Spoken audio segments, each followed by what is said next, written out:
आज हम बात करने वाले हैं गोल्ड बीज की। अभी गोल्ड बीज में हम क्या कर सकते हैं। आज है 2 अक्टूबर 2022 और मैं गोल्ड बीज को अपने लिए एनालाइज कर रहा हूं कि अभी मैं गोल्ड बीज में क्या कर सकता हूं, मुझे इसमें एंट्री लेनी चाहिए या नहीं लेनी चाहिए, और अगर नहीं लेनी चाहिए तो इसमें एंट्री लेने की प्रोबेबिलिटी मेरे लिए कब बन रही है। इन सब चीजों के बारे में मैं आज बात करने वाला हूं। तो गोल्ड बीज एक इक्विटी ट्रेडेड फंड है जो कि रिफ्लेक्ट करता है गोल्ड को। गोल्ड बीज के प्रॉपर एनालिसिस के लिए हम गोल्ड के चार्ट को एनालाइज करते हैं। तो ये हम गोल्ड का कंटिन्यूस चार्ट देख रहे हैं और गोल्ड लगातार से एक अप ट्रेंड में है और उस अप ट्रेंड के बाद इसने एक पुलबैक लिया। पुलबैक लेने के बाद यह इस पर्टिकुलर एरिया से सपोर्ट लेकर के ऊपर की तरफ चला गया।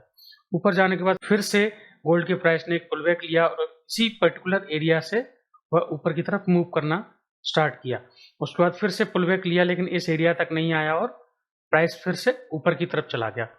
अब इस प्राइस को यहाँ देखने पर हमें एक पैटर्न बनता हुआ दिखाई दे रहा है, यानी कि ये जो हॉरिजॉन्टल हाई है और ये जो हॉरिजॉन्टल हाई है ये लगभग एक हॉरिजॉन्टल लेवल पर आ रहे हैं। तो अगर हम कहें कि ये एक हॉरिजॉन्टल रेजिस्टेंस को फेस कर रहा है, यहाँ पर इसमें कोई दिक्कत या कंफ्यूजन नहीं होगा। अब इस हॉरिजॉन्टल रेजिस्टेंस लाइन के अलावा हमें एक और पैटर्न गोल्ड में बनता हुआ दिखाई दे रहा है, वह है डबल टॉप पैटर्न। यानी कि प्राइस ने जब यहाँ हाई लगाया उसके बाद पुलबैक लिया। पुलबैक लेने के बाद प्राइस जब अगली बार उन लेवल्स तक गया तो उन्हीं लेवल से वापस रिवर्सल लिया और एक बियरिश कैंडल के साथ वीकली चार्ट पर नीचे की तरफ आना स्टार्ट हो गया था।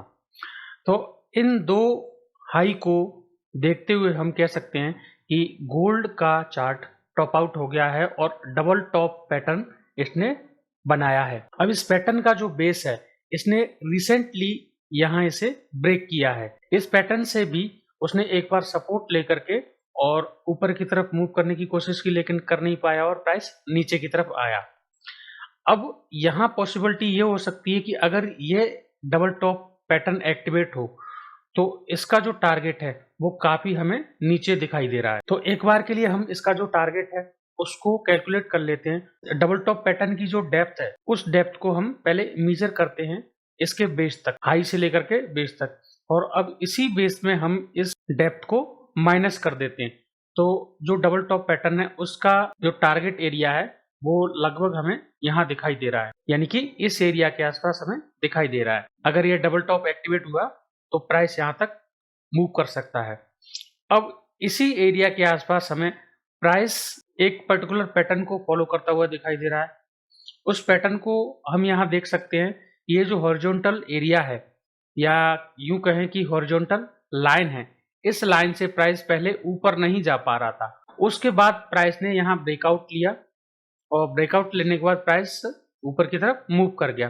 तो अब यह हो सकता है कि जो पहले रेजिस्टेंस था, यह जो एरिया था, इसको एक हॉरिजॉन्टल लाइन से ड्रॉ कर लें, तो यह जो पहले रेजिस्टेंस एरिया था अब हो सकता है कि जब यह पैटर्न एक्टिवेट होने के बाद यह इसके सपोर्ट की तरह काम करे। तो इस एरिया तक आने की प्रोबेबिलिटी हमें दो तरीके से दिखाई दे रही है। पिछला जो रेजिस्टेंस था वह सपोर्ट के तौर पर काम कर सकता है और इस पैटर्न का जो टारगेट था वह इससे थोड़ा सा नीचे के पॉइंट पर या एरिया पर हमें दिखाई दे रहा है। अब हम इसे मूविंग एवरेज पर देखें तो मूविंग एवरेज पर देखने पर जो गोल्ड का प्राइस है उसने 200 वीकली ईएमए से सपोर्ट लिया। सपोर्ट लेने के बाद ऊपर की तरफ गया। ऊपर जाने के बाद फिर से उसने उस वीकली ईएमए को नीचे ब्रेक कर दिया है। अब ब्रेक करने के बाद देखना यह है कि ये थोड़ा सा नीचे आकर के वापस पुल बैक लेते हुए और इस एरिया को रेजिस्टेंस मानते हुए वापस नीचे आता है और यही इसका 200 डे ईएमए भी पड़ेगा।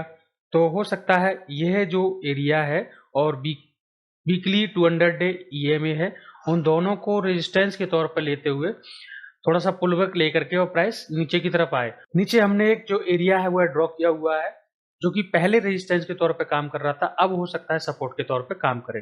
तो मूविंग एवरेज के हिसाब से भी यह बियरिश पैटर्न मुझे दिखाई दे रहा है। गोल्ड के जो प्राइस पैटर्न है वह बियरिश दिखाई दे रहे हैं।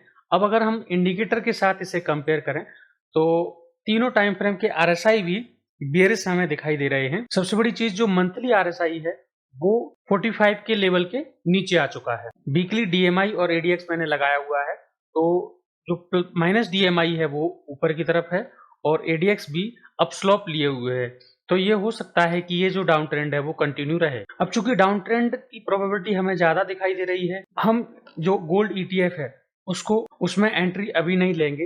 अगर यह प्राइस अपना जो सपोर्ट एरिया था, प्रीवियस सपोर्ट एरिया, उससे ऊपर वापस क्लोज देता है और ये जो नीचे अभी आया हुआ प्राइस है इसको एक फेक आउट के तौर पे शो करता है, तो हो सकता है हम उस समय इसमें एंट्री लेने की सोचें। तब तक हम ये देखेंगे कि यह जो सपोर्ट एरिया था अब एक रेजिस्टेंस के तौर पे काम कर सकता है।